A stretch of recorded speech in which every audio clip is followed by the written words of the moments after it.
Vous ne connaissez pas encore le principe du DIY, pas d'inquiétude, nous allons évidemment tout vous expliquer. Premièrement, il est bon de savoir que le DIY est la contraction du terme Do It Yourself en anglais, signifiant faire soi-même en français. À partir de ça, vous avez une bonne base pour comprendre le DIY dans le monde du e-liquide, c'est tout simplement créer son propre e-liquide. Il y a pour cela plusieurs familles d'éléments à connaître, illustrés par nos catégories sur le site Tafelec.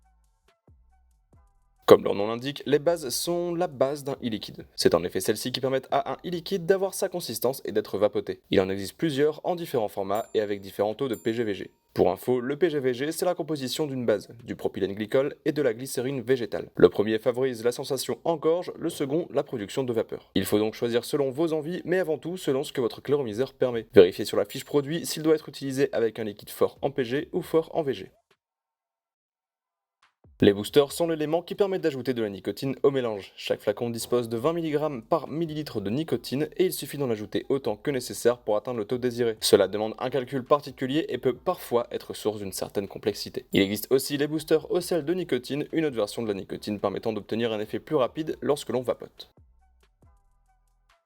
Pour simplifier les calculs de nicotine, certains fabricants ont eu la bonne idée de mettre au point ce que l'on appelle des bases nicotinées ou encore des packs DIY. Le principe est simple, le calcul de nicotine est déjà fait, vous n'avez qu'à choisir la contenance, le taux désiré et vous recevez la base et les boosters pour au final n'avoir qu'à mélanger le tout.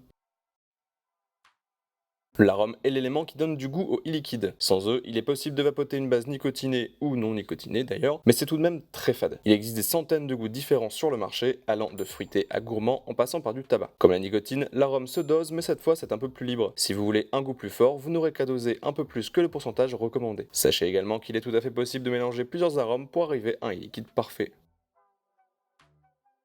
Vous ne trouvez pas ce petit je ne sais quoi dans votre arôme malgré les mélanges? Avez-vous pensé aux additifs? Ces produits se dosent à quelques gouttes par mélange, mais peuvent réellement changer du tout au tout un e-liquide que vous venez de confectionner. Vanille, menthe, noisette, cannelle, piment, bref, ce petit quelque chose que vous cherchez est sans nul doute ici. Pour faire tous ces mélanges, il faut bien quelques outils tout de même. Les accessoires du DIY sont des flacons, petits et grands, mais également des seringues pour doser précisément. Si vous vous posez des questions sur une des catégories DIY présentes sur le site, sachez qu'une vidéo est présente sur chacune d'elles pour expliquer plus en profondeur l'intérêt de cette catégorie.